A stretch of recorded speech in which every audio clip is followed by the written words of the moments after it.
नमस्कार, मैं रवीश कुमार। बजट में टैक्स को लेकर जो खबरें होती हैं वो कुछ इस तरह की होती हैं कि आप नौचंदी या सोनपुर के मेले में घूम रहे हैं, हाथ नीचे की जेब पर है कि नहीं कटे मगर जेब पीछे से कट गई। जब आप पीछे की जेब बचाने के लिए हाथ रखते हैं तो कोई ऊपर की जेब से निकाल लेता है। जैसे ही टैक्स की खबरें आती हैं, अफरा तफरी का माहौल मच जाता है। सरकार ने यहाँ वहाँ टैक्स लगाकर और यहाँ वहाँ कुछ राहत देने का जो काम किया है, क्या उससे लोगों की आमदनी बढ़ेगी या सरकार की आमदनी बढ़ेगी? क्या इससे लोगों के हाथ में ज़्यादा पैसा आएगा या सरकार के हाथ में ज़्यादा पैसा आएगा? पांचवा जरूरी पॉइंट है कि आय जो थम सी गई है, जो वेज बिल थम से गए, जो लोगों की इनकम और आय बढ़ नहीं रही है। लगभग 6 साल से लोगों की इनकम एक जैसी प्रतीत हो रही है। वर्ष 2017 से 18, वित्तीय वर्ष 18 से 23 के बीच में जो स्वरोजगार पाते हैं वो 12,800 रुपए कमाते हैं प्रति माह। जो दिहाड़ी मजदूर हैं वो करीब करीब 7,400 कमाते हैं और जो मजदूर हैं वो 19,750 कमाते हैं। हमारी हमेशा से डिमांड रही है, हमारे मैनिफेस्टो में रहा है कि 400 प्रतिदिन की न्यूनतम आय हर श्रेणी की होनी चाहिए। इस श्रेणी की जो आय है, मजदूरों की जो आय है, वो 400 रुपए प्रतिदिन पर फिक्स किया जाए। ये हमने अपने घोषणा पत्र में डाला था। लेकिन असलियत यह है कि 0 से 20% टैक्स ब्रैकेट के अलावा किसी भी टैक्स देने वाले को कोई राहत नहीं है। और खास तौर से दिहाड़ी मजदूर, वो लोग जो शायद टैक्स ब्रैकेट में नहीं आते हैं, जो गरीब और गुर्बत से जूझ रहे हैं, पिछले 6 सालों में जिनकी इनकम नहीं बढ़ी है, उनको कोई भी राहत, कोई भी रियायत नहीं दी गई है। नौकरी वाले हिसाब जोड़ने में लगे हैं कि टैक्स से 17,500 रुपया बचेगा, तो इस पैसे से क्या क्या करेंगे। फोन कर रहे हैं, पूछ रहे हैं कहां कहां जाएंगे, क्या क्या खरीदेंगे। इतना ज्यादा पैसा बच गया है कि समझ नहीं पा रहे कि शेयर में लगाएं या सोना खरीद लें या फ्लैट खरीद लें, क्योंकि शेयर बाजार में मेहनत करने वाले लोगों के लिए यह बजट झटका लेकर आया है। आपने ठीक सुना, शेयर बाजार में जो लोग दिन भर लगे रहते हैं वे भी काफ़ी मेहनत करते हैं।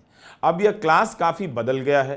कोविड के बाद बड़ी संख्या में गांव, कस्बों और साधारण लोग शेयर मार्केट में आ गए, जिससे बाजार का आधार भी बड़ा होता चला गया, भीड़ ही बढ़ गई।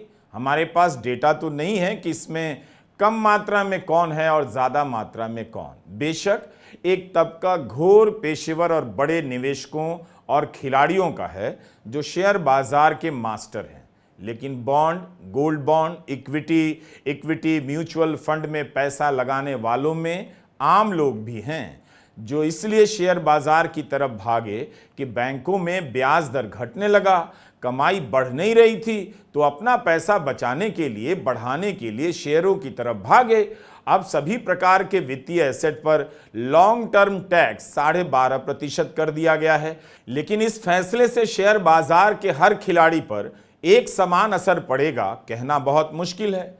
क्या ऐसे नए निवेशक या आम निवेशक इस बात से खुश होंगे? इस बजट में 1 साल बाद बेचे जाने वाले शेयरों से कमाई पर long term capital gain tax 10% से बढ़ाकर 12.5% कर दिया गया है। अगर आपने शेयर खरीदने के 1 साल से पहले बेचा तो कैपिटल गेन टैक्स अब 15 की जगह 20% देना पड़ेगा। ट्विटर पर ऐसे लोग काफी नाराज दिख रहे हैं। इनमें से कई लोग खुद को सरकार समर्थक बता रहे हैं, सरकार को कम्युनिस्ट लिख दे रहे हैं। उन्हें ऐसा नहीं करना चाहिए। जाहिर है किसी की कमाई कम होगी, हम भी समझते हैं, तो तुरंत अच्छा नहीं लगेगा।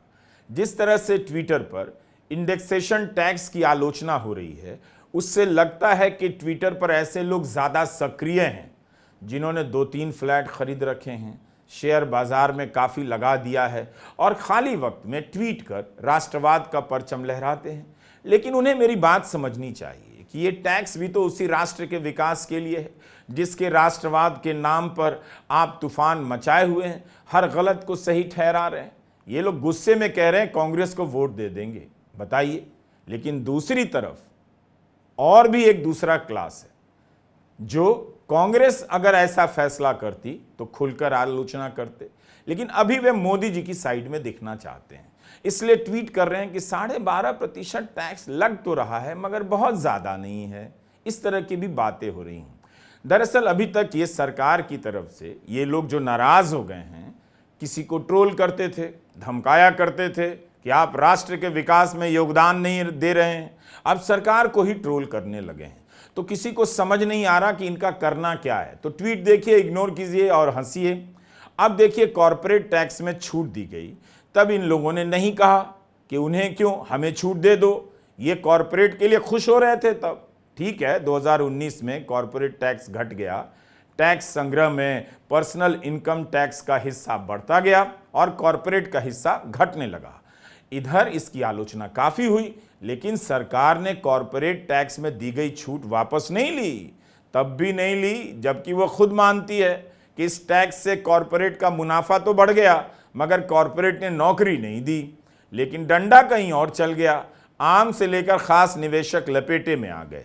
पहले आदत लगाई जाती है कि यहाँ निवेश कीजिए, यहाँ टैक्स नहीं लगेगा, वहाँ इंटरेस्ट नहीं है, यहाँ ज़्यादा कमाएंगे, बैंक में पैसा क्यों रखते हैं, इंटरेस्ट मिलता नहीं, आपको शेयर बाज़ार में पैसा लगाना चाहिए, वहीं कमाई है और टैक्स भी नहीं। सब दौड़े भागे गए उधर, सूरज देखना बंद कर दिए, लगे देखने सेंसेक्स। अब देखिए, बजट के बाद जोड़ते रहिए टैक्स। शुरू में ही टैक्स लगा होता तो आप नहीं जाते इस तरह भीड़ बनकर। इसे एक बात समझिए, आप हमेशा भीड़ की तरह हाके जाते हैं, हाके जाते रहेंगे। अगर रैलियों में हाके जाने से बच गए तो शेयर बाजार की तरफ हाँक दिए जाएंगे और वहां पर घेर लिए जाएंगे, तब आप पर टैक्स लगा दिया जाएगा। जब भी कोई हाके तो सोचा कीजिए कि वहां पहुंचने के बाद हाँकने वाला आपके साथ क्या करेगा, और इसके लिए आपको हमेशा रवीश कुमार ऑफिशियल यूट्यूब पर देखना ही चाहिए। अब देखिए, एक और बात पर हंगामा मचा है। जो मकान आप खरीदते हैं, उसे कुछ साल बाद बेचते हैं, तो उसकी ओरिजिनल कीमत से मुद्रास्फीति यानी महंगाई दरों का हिसाब लगाकर माइनस कर दिया जाता था। तब जाकर 20% टैक्स लगता था। सरकार ने इतना सा किया है कि अब मुद्रास्फीति की दर माइनस नहीं की जाएगी, अब सीधा टैक्स लगेगा। जैसे 10 लाख का फ्लैट लिया और 20 लाख में बेचा, तो जो 10 लाख का फायदा हुआ उस पर 12.5% टैक्स दे दीजिए। जाहिर है, जो अपने फ्लैट में रहते हैं वो बेचने जाएंगे तो उन्हें कम फायदा होगा, टैक्स ज़्यादा लग जाएगा। एक तर्क है कि इस फैसले से केवल वो क्लास नाराज है जो निवेश से बेशुमार दौलत बना रहा है, लेकिन सैलरी क्लास भी तो शेयर, सोना और मकान में निवेश करता है, उसकी कमाई तो बढ़ नहीं रही। आर्थिक सुरक्षा के लिए वो इन्हीं ठिकानों की तरफ जा रहा था, लेकिन अब उसे हर तरह के एसेट के कैपिटल गेन पर 12.5% टैक्स देना होगा। एक तर्क है कि सैलरी क्लास 30% टैक्स देता है, उससे भी ज़्यादा टैक्स देता है, लेकिन वहाँ भी तो अलग अलग स्लैब में अलग अलग टैक्स रेट हैं। सभी पर एक तरह का टैक्स रेट तो नहीं है। मुमकिन है कुछ लोग फ्लैट में निवेश करते हैं, बंद रखते हैं और बेचकर भारी मुनाफा कमाते हैं, ऐसे लोग होंगे। लेकिन बहुत से लोग अपनी पूरी कमाई एक फ्लैट में लगा देते हैं, फिर दूसरा फ्लैट भी खरीदते हैं कि कल बेचकर इससे कुछ कमा लेंगे या कुछ ज़रूरत पड़ी तो उसका सामना कर लेंगे। क्या उन्हें भी यह टैक्स पसंद आएगा या उन पर यह भार पड़ना चाहिए था? तो इन दो पक्षों में जो कुछ लोग हैं जो निवेश करते हैं और कुछ लोग जो ज़रूरत के हिसाब से, निवेश के विकल्प के हिसाब से साधारण लोग हैं, सैलरीड क्लास हैं, फ्लैट खरीदते हैं, दोनों के बीच संतुलन कहाँ ठहरता है उसे देखना होगा। LTCG और इस पर बहुत कंफ्यूजन है। सेकेंड प्रोवाइजो को सरकार ने रिमूव किया है, लेकिन थर्ड प्रोवाइजो सेकेंड प्रोवाइजो को रेफर करता है, तो उसकी एक बहुत विवेचना करनी पड़ेगी। लेकिन जो फौरी तौर पर समझ में आ रहा है वो ये है कि इंडेक्सेशन हटाया गया है, लोगों का ये मानना है। सोशल मीडिया और टीवी पर इस पर डिबेट चालू है। और अगर इंडेक्सेशन हटाया जाएगा तो अगर किसी का पुराना घर है और वो आज की तारीख में बेचे तो उस पर बहुत बड़ा टैक्स लायबिलिटी पड़ेगी, क्योंकि आप इंडेक्सेशन अलाउ नहीं कर रहे हैं। और ये मिडिल क्लास पर एक बहुत बड़ा प्रहार है। आपने 10 लाख में घर खरीदा, अगर आप 50 लाख में कल तक बेचते तो आपको इंडेक्स वैल्यू माइनस जो सेल पर बेच रहे थे उस पर टैक्स देना पड़ता। आज आपको जो सेल पर कर रहे हैं और जिस वैल्यू पर वो था उस टाइम पर, उस पर टैक्स देना पड़ेगा। इससे काले धन में भी मुझे लगता है और कैश में भी, जो कैश ट्रांजैक्शंस होते हैं घर खरीदने पर, उस पर भी प्रभाव पड़ेगा। पर हम इस पर अपनी टिप्पणी इसलिए सीमित रखना चाहते हैं क्योंकि उन दोनों प्रोवाइजो को पढ़कर एक डिटेल टिप्पणी आपको देंगे। कांग्रेस अभी तुरंत नहीं कहना चाहती, ठीक भी है कि तमाम प्रावधानों को देखने समझने के बाद ही कहा जाए। यही हाल सोना खरीदने वालों पर है। जो लोग सोना खरीद रहे हैं, अगर 2 साल बाद बेचते हैं तो उस पर 12.5% का टैक्स लगेगा। अगर आप 2 साल से पहले बेचेंगे तो मामूली टैक्स। सोना खरीदकर 2 साल बाद बेचने के फैसले से तो आम लोग भी प्रभावित होंगे, उस पर जब टैक्स लगेगा। एक ऐसे वक्त में जब वे सोना गिरवी रखते हैं, सोना बेचकर बच्चों को पढ़ाते हैं, तुरंत ही बिक जाता है, तुरंत हाथ में पैसा आ जाता है, काफ़ी ज़रूरत में सोना बेचने जाते हैं, उन्हें शायद ये बात पसंद ना आए। इन सब बातों को लेकर ट्विटर पर लोग नाराज़ हैं। हमें नहीं पता कि ये लोग कौन हैं, अमीर निवेशक हैं या ऐसे हैं जो अमीर निवेशकों के फायदे की बात करते हैं। लेकिन इस फैसले से मिडिल क्लास पर बुरा असर पड़ने वाला है। सोना, फ्लैट में निवेश के जरिए अमीर बनने या आर्थिक सुरक्षा के उसके सपनों पर प्रहार हुआ है। कमाई है नहीं, जो बचत के लिए सोना और फ्लैट रखा था उस पर टैक्स बढ़ गया तो मिडिल क्लास पसंद नहीं करेगा। IIM अहमदाबाद का एक अध्ययन है कि 2022 में national house hold survey of gold consumption किया गया। इससे पता चला कि भारत में जो 56% सोना है वो मिडिल इनकम ग्रुप के पास है। हर घर में किसी न किसी मात्रा में सोना है तो अब उसे 12.5% का टैक्स देना पड़ेगा। घर घर में ये टैक्स लग गया है। लेकिन जब वह बड़े फैसले लेने के लिए मोदी जी की तारीफ करता है तो इस तरह के बड़े फैसलों पर भी सपोर्ट करेगा, ऐसा मेरा यकीन है। देखिए, 370 में तो कुछ भी नहीं था। सुप्रीम कोर्ट ने भी कहा कि 370 के होने से जम्मू कश्मीर राज्य को दूसरे राज्य की तुलना में किसी भी प्रकार की आंतरिक संप्रभुता हासिल नहीं थी। लेकिन इसका बवाल मचा दिया गया, बात चला दी गई कि बहुत बड़ा फैसला ले लिया गया है। प्रधानमंत्री मोदी ने कहा कि यह बजट करदाताओं को राहत देने वाला है। साथियों, एनडीए सरकार ने पिछले 10 साल में ये सुनिश्चित किया है कि गरीब और मध्यम वर्ग को लगातार टैक्स से राहत मिलती रहे। इस बजट में भी इनकम टैक्स में कटौती और स्टैंडर्ड डिडक्शन में भी वृद्धि का फैसला लिया गया है। टीडीएस के नियमों को भी सरल किया गया है। इन कदमों से हर टैक्स पेयर को अतिरिक्त बचत होने वाली है। सैलरी वाले क्लास के लिए स्टैंडर्ड डिडक्शन 50,000 से बढ़ाकर 75,000 कर दिया गया है। ये न्यू टैक्स रिजीम वालों के लिए है। पहले नियम था कि 10 साल पुराने केस की फाइल नहीं खुलेगी। अब यह अवधि 5 साल तक कर दी गई है।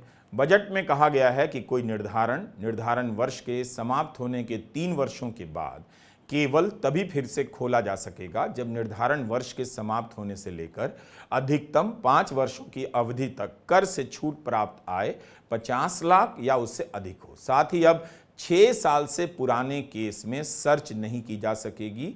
पहले इसकी समय सीमा 10 वर्ष थी। लोगों की मांग थी कि इंश्योरेंस महंगा हो गया है तो ATD के तहत इसके प्रीमियम पर जो छूट मिलती थी उसकी सीमा बढ़ा दीजिए, लेकिन सरकार ने ऐसा नहीं किया।